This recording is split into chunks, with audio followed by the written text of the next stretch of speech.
Hello students, it's Anuradha ma'am here. Welcome to my YouTube channel make concept easy. आज के video lecture में class 12 psychology के chapter 9 को continue करते हुए मैं एक्सप्लेन करूंगी साइकोलॉजिकल टेस्टिंग स्किल। देखो, ये जो स्किल है साइकोलॉजिकल टेस्टिंग स्किल, ये स्पेसिफिक स्किल की सेकंड कैटेगरी है। फर्स्ट कैटेगरी में आती है कम्युनिकेशन स्किल, जो मैं आपको डिटेल में एक्सप्लेन कर चुकी हूँ। तो आज के वीडियो लेक्चर में हम डिस्कस करेंगे साइकोलॉजिकल टेस्टिंग स्किल क्या होती है। देखो, ये जो स्किल है ये बहुत इंपॉर्टेंट स्किल है। हर साइकोलॉजिस्ट को इस स्किल की नॉलेज होनी चाहिए, क्योंकि साइकोलॉजिस्ट का काम क्या होता है, वो ह्यूमन के मेंटल हेल्थ और उसके बिहेवियर को असेस करता है, इवेल्युएट करता है, सेट स्टैंडर्ड से उसे मेजर करके, स्टडी करके, एनालाइज करके एक प्रॉपर फीडबैक प्रोवाइड करता है, ताकि उसके बिहेवियर में, उसकी पर्सनालिटी में इम्प्रूवमेंट किया जा सके। तो किस तरह से साइकोलॉजिकल टेस्टिंग स्किल में वो ह्यूमन की मेंटल हेल्थ और उसके बिहेवियर को एग्जामिन करता है, क्या क्या पॉइंट्स इसमें इंक्लूड होते हैं। देखो, साइकोलॉजिकल टेस्टिंग स्किल क्या होती है। It is the basic competency required by all psychologist. It includes psychological assessment और psychological evaluation and problem solving skill of an individual और ग्रुप। देखो, साइकोलॉजिकल टेस्टिंग स्किल में एक साइकोलॉजिस्ट को तीन चीजों की प्रॉपर नॉलेज होनी चाहिए। पहली है साइकोलॉजिकल असेसमेंट, दूसरी है साइकोलॉजिकल इवैल्यूएशन और तीसरी है साइकोलॉजिकल प्रॉब्लम सॉल्विंग। ये तीनों स्किल चाहे इंडिविजुअल से रिलेटेड हो या फिर ग्रुप से रिलेटेड हो, इन तीनों के बारे में साइकोलॉजिस्ट को प्रॉपर नॉलेज होनी चाहिए। तो क्या होती है ये तीनों स्किल? साइकोलॉजिकल असेसमेंट में आती है ह्यूमन की मेंटल हेल्थ और बिहेवियरल फंक्शनिंग। तो एक साइकोलॉजिस्ट के लिए ये जरूरी होता है कि वो इंडिविजुअल की मेंटल हेल्थ को प्रॉपरली स्टडी कर सके और उसके बिहेवियरल फंक्शनिंग को वो ऑब्जर्व करके उसे अडेप्टेबल बना सके, उसे प्रॉपरली मॉडिफाई कर सके। दूसरा आता है साइकोलॉजिकल इवैल्यूएशन। इवैल्यूएशन का मतलब होता है जजमेंट देना। देखो, जब भी साइकोलॉजिस्ट किसी भी साइकोमेट्रिक इश्यू को जज करता है तो उसे वो सेट स्टैंडर्ड से मेजर करता है, और सेट स्टैंडर्ड से मेजर करने के बाद वो एक प्रॉपर जजमेंट प्रोवाइड करता है कि उसके बिहेवियर में, उसकी पर्सनालिटी में, एटीट्यूड में किस तरह से चेंजेस लाने हैं। तो यहाँ पर असेसमेंट और इवैल्यूएशन, ये दोनों ही टेक्निक एक साइकोलॉजिस्ट को आनी चाहिए। इसके साथ साथ तीसरा आता है problem solving skill. Problem solving skill में आती है इंटेलेक्चुअल फंक्शनिंग, इंडिविजुअल की मेमोरी, उसकी कॉग्निटिव एबिलिटीज। तो एक साइकोलॉजिस्ट इतना एक्सपर्ट होना चाहिए कि वो प्रॉब्लम सॉल्विंग स्किल को अप्लाई करके ह्यूमन की मेंटल एबिलिटीज को, उसकी मेमोरी को अच्छे से एग्जामिन कर सके और उन्हें सेट स्टैंडर्ड से मेजर करके एक प्रॉपर सॉल्यूशन प्रोवाइड कर सके। तो क्लियर हुआ, एक साइकोलॉजिस्ट के अंदर साइकोलॉजिकल इवैल्यूएशन, साइकोलॉजिकल असेसमेंट और साइकोलॉजिकल प्रॉब्लम सॉल्विंग स्किल जरूर होनी चाहिए, क्योंकि ये तीनों मेन टूल कंसिडर किए जाते हैं साइकोलॉजिकल टेस्टिंग स्किल के।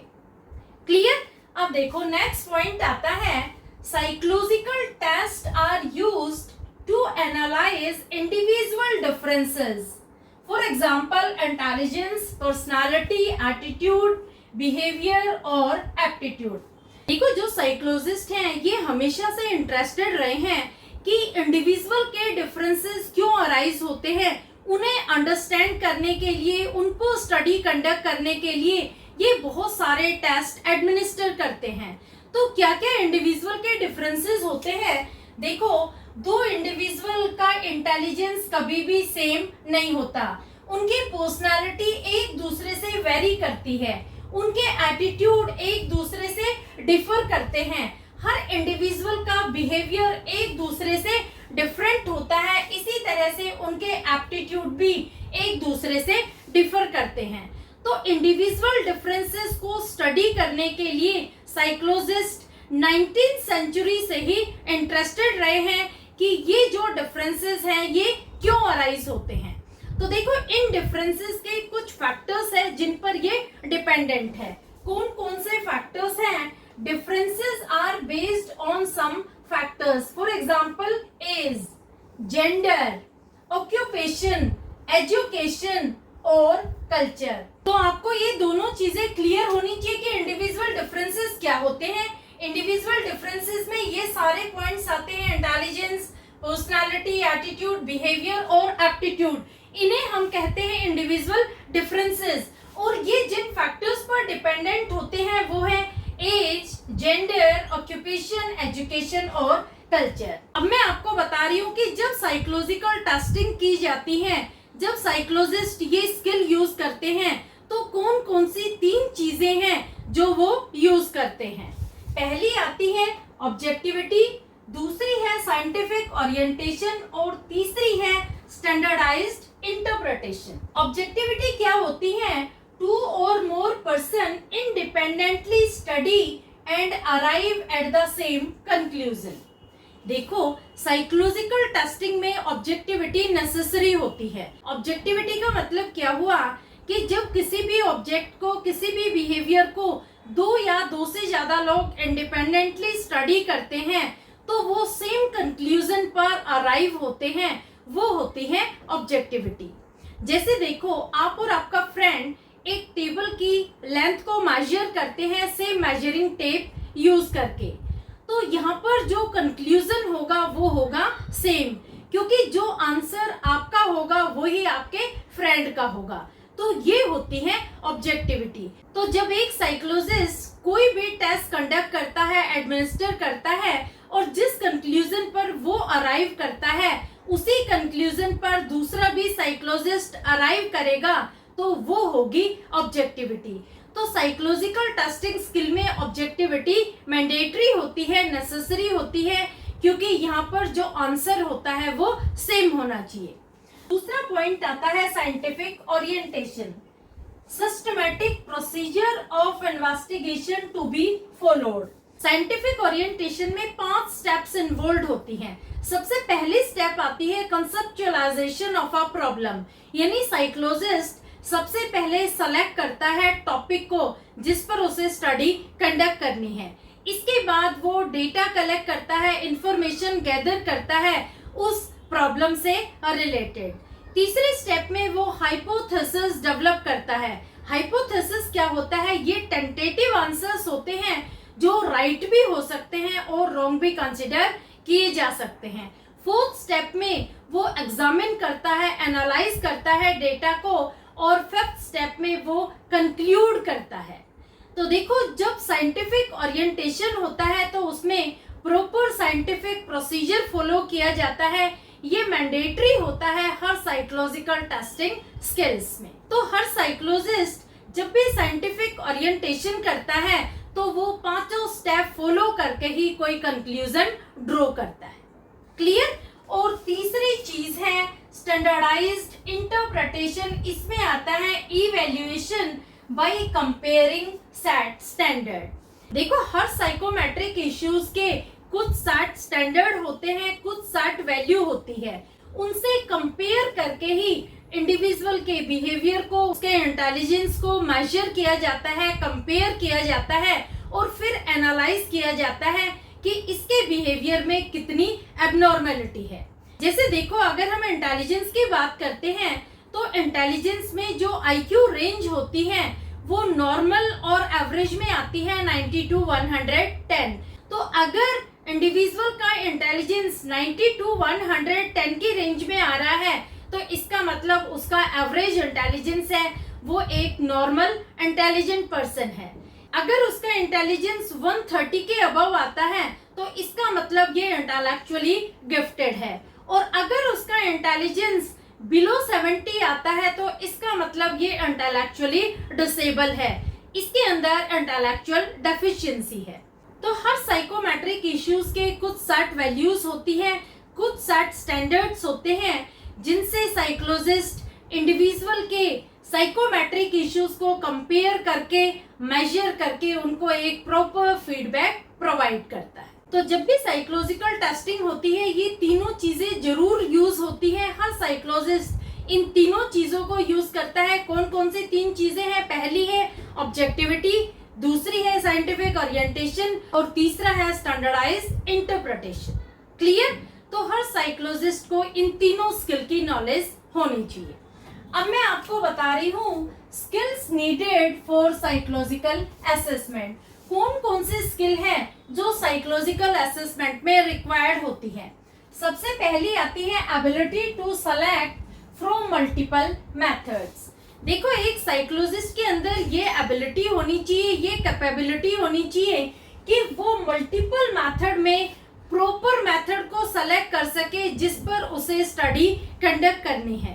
क्योंकि देखो, एक ही मेथड को हर साइकोमेट्रिक इश्यू के लिए यूज नहीं किया जा सकता। मेमोरी का अलग मेथड है, इंटेलिजेंस का अलग मेथड है, पर्सनालिटी का अलग मेथड है। तो साइकोलॉजिस्ट के अंदर ये एबिलिटी होनी चाहिए कि वो मल्टीपल मेथड में से उस प्रॉपर मेथड को सेलेक्ट करे जिस पर उसे स्टडी कंडक्ट करनी है।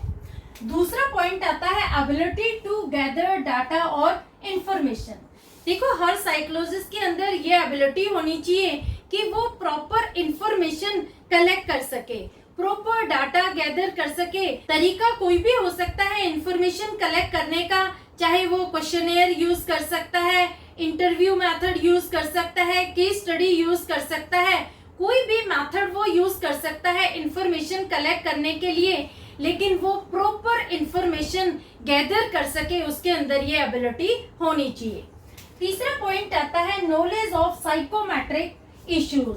हर साइकोलॉजिस्ट के अंदर ये एबिलिटी होनी चाहिए, ये नॉलेज होनी चाहिए कि वो साइकोमेट्रिक इश्यूज को प्रॉपर्ली अंडरस्टैंड कर सके। क्या होते हैं साइकोमेट्रिक इश्यूज? साइकोमेट्रिक इश्यूज जैसे memory, intelligence, abilities, behaviour, aptitude, attitude, ये सब होते हैं साइकोमेट्रिक इश्यूज।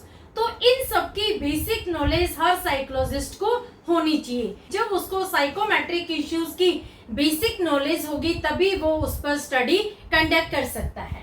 नेक्स्ट पॉइंट आता है ability to integrate assessment data. Integrate assessment का मतलब क्या हुआ कि साइकोलॉजिस्ट के अंदर ये एबिलिटी होनी चाहिए कि जितना भी डाटा उसने एक्वायर किया है, जितनी भी इंफॉर्मेशन उसने एक्वायर की है, उन सारे इंफॉर्मेशन को वो इंटीग्रेट कर सके, यूनिफाई कर सके और कॉम्प्रिहेंसिव स्टडी कंडक्ट कर सके। और लास्ट पॉइंट आता है एबिलिटी टू अप्लाई डायग्नोसिस। अब देखो, जब उसने डाटा को इंटीग्रेट कर लिया है, प्रॉपर्ली उसने एग्जामिन कर लिया है, तो वो डायग्नोसिस अप्लाई कर सकता है अपने क्लाइंट पर। वो डायग्नोसिस करके एक प्रॉपर सॉल्यूशन प्रोवाइड कर सकता है, एक प्रॉपर कंक्लूजन ड्रॉ कर सकता है। क्लियर? तो ये सारे स्किल्स हैं जो नीडेड है साइकोलॉजिकल असेसमेंट में और हर साइकोलॉजिस्ट के अंदर ये एबिलिटीज रिक्वायर्ड होती हैं। अब मैं आपको बता रही हूँ test administered on the basis of test manual. देखो, जब भी टेस्ट को एडमिनिस्टर किया जाता है, कंडक्ट किया जाता है, तो वो हमेशा टेस्ट मैनुअल के बेस पर होता है। टेस्ट मैनुअल में कुछ पॉइंट्स होते हैं। पहला है पर्पस ऑफ टेस्ट, कि जो टेस्ट एडमिनिस्टर किया जा रहा है, कंडक्ट किया जा रहा है, उसका पर्पस क्या है, ये बिल्कुल क्लियर होना चाहिए साइकोलॉजिस्ट को कि जो टेस्ट वो एडमिनिस्टर कर रहा है वो किस पर्पस के लिए है। कहीं ऐसा तो नहीं है वो कोई गलत टेस्ट यूज कर रहा है। तो उसे हर टेस्ट के बारे में एक प्रॉपर नॉलेज होनी चाहिए कि किस टेस्ट का क्या पर्पस है। दूसरा पॉइंट आता है टारगेट पॉपुलेशन। देखो, जब वो टेस्ट को कंडक्ट करता है तो उसे टारगेट पॉपुलेशन के बारे में नॉलेज होनी चाहिए। टारगेट पॉपुलेशन का मतलब क्या हुआ कि साइकोलॉजिस्ट को ये नॉलेज होनी चाहिए कि इस टेस्ट को किस पॉपुलेशन पर एडमिनिस्टर किया जाएगा। क्या ये टेस्ट रूरल पॉपुलेशन पर एडमिनिस्टर किया जाएगा या फिर अर्बन पॉपुलेशन पर?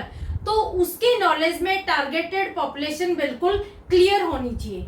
क्योंकि देखो, जो टेस्ट अर्बन पॉपुलेशन के लिए डिजाइन किया जाता है वो कभी भी रूरल पॉपुलेशन पर एडमिनिस्टर नहीं किया जा सकता। तो टारगेटेड पॉपुलेशन साइकोलॉजिस्ट को बिल्कुल क्लियर होनी चाहिए। नेक्स्ट पॉइंट आता है टाइप ऑफ वैलिडेशन डन। देखो, जो टेस्ट एडमिनिस्टर किया जा रहा है वो वैलिड टेस्ट होना चाहिए। टेस्ट की वैलिडिटी के बारे में भी प्रॉपर नॉलेज होनी चाहिए हर साइकोलॉजिस्ट को कि कौन सा टेस्ट किसके लिए वैलिड है। जो टेस्ट इंडिविजुअल के लिए डिजाइन किया जाता है वो सिर्फ इंडिविजुअल के लिए ही वैलिड होता है। अगर उसे ग्रुप टेस्ट के लिए यूज कर लिया जाए तो वो एक इनवैलिड टेस्ट होगा। तो वैलिडिटी बहुत इंपॉर्टेंट है। जो चीज जिसके लिए वैलिड है उस पर ही वो एडमिनिस्टर की जानी चाहिए। नेक्स्ट पॉइंट आता है रिलायबिलिटी इंडाइसेस। रिलायबिलिटी का मतलब क्या हुआ कि एक साइकोलॉजिस्ट ने जब टेस्ट कंडक्ट किया है, टेस्ट एडमिनिस्टर किया है और जो रिजल्ट उसने डिराइव किया है, अगर उस टेस्ट को आप कहीं दूर जाकर दूसरी जगह पर एडमिनिस्टर करवाते हैं तो वहां पर भी सेम रिजल्ट आता है, तो इसका मतलब ये हुआ कि ये टेस्ट रिलायबल है। यानी एक टेस्ट को अगर आप बार बार एडमिनिस्टर करवाते हैं, कंडक्ट करवाते हैं और सेम कंक्लूजन डिराइव होता है, सेम आंसर आता है, तो इसका मतलब ये टेस्ट रिलायबल है। तो हर टेस्ट में रिलायबिलिटी और वैलिडिटी ये दोनों नेसेसरी पॉइंट होते हैं, ये जरूर होने चाहिए। नेक्स्ट पॉइंट आता है the standardised sample. Standardisation sample का मतलब क्या हुआ कि जो टेस्ट कंडक्ट किए जाते हैं, टेस्ट एडमिनिस्टर किए जाते हैं, उन्हें हमेशा स्टैंडर्डाइज्ड सेट वैल्यू से कंपेयर किया जाता है, मेजर किया जाता है और उसके बाद एक फाइनल कंक्लूजन ड्रॉ किया जाता है। कोई भी साइकोलॉजिस्ट अपना खुद का परसेप्शन उसमें ऐड नहीं करता, क्योंकि जो सेट स्टैंडर्ड होते हैं ये वर्ल्ड वाइड होते हैं, एक जैसे ही सेट स्टैंडर्ड हर जगह यूज किए जाते हैं। तो हर टेस्ट को सेट स्टैंडर्ड से मेजर करने के बाद ही उसके वेरिएशन को फाइंड आउट किया जाता है। नेक्स्ट पॉइंट आता है scoring pattern, what is to be scored and how much to be scored. देखो हर टेस्ट की अलग अलग स्कोरिंग होती है।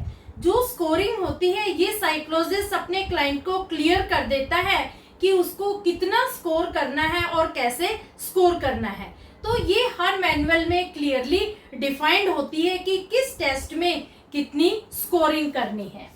Next point is norms to be followed and time taken to be cleared. Norms to be followed का मतलब क्या हुआ कि किस टेस्ट को कंडक्ट करने में किस तरह के नॉर्म्स यूज होंगे, कैसे रूल्स एंड रेगुलेशंस अप्लाई होंगे, ये सब मैनुअल में बिल्कुल क्लियर होता है। इसी तरह से टाइम टेकन भी बिल्कुल क्लियरली डिफाइंड होता है। साइकोलॉजिस्ट अपने क्लाइंट को बता देता है कि टेस्ट को पूरा करने में कितना टाइम लगेगा, ये भी क्लियरली डिफाइंड होता है मैनुअल में। क्योंकि देखो हर टेस्ट का डिफरेंट टाइम होता है, सारे टेस्ट एक ही टाइम में खत्म नहीं हो पाते हैं, हर टेस्ट की अलग टाइम लिमिट होती है।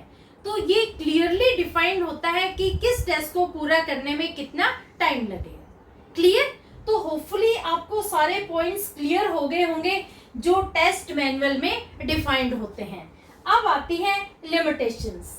देखो हर टेस्ट की कोई ना कोई लिमिटेशन होती है, तो इस टेस्ट की भी लिमिटेशन है। इस टेस्ट में क्या है, who and what it can not assess and conditions also. कुछ ऐसी चीजें होती हैं जो एक ही टेस्ट में कवर नहीं हो पाती, कुछ ऐसी कंडीशन होती है जहां पर टेस्ट को कंडक्ट नहीं किया जा सकता। तो यहाँ पर हर टेस्ट की लिमिटेशन होती है। ऐसे ही साइकोलॉजिकल टेस्टिंग स्किल की भी लिमिटेशन है कि इस टेस्ट में सारी चीजें एक साथ कवर नहीं की जा सकती और इस टेस्ट को हर कंडीशन में अप्लाई नहीं किया जा सकता। क्लियर? तो होपफुली साइकोलॉजिकल टेस्टिंग स्किल के सारे की पॉइंट्स आपको अच्छे से समझ में आ गए होंगे। नेक्स्ट वीडियो लेक्चर में मैं आपको एक्सप्लेन करूंगी interviewing skill. Thank you so much.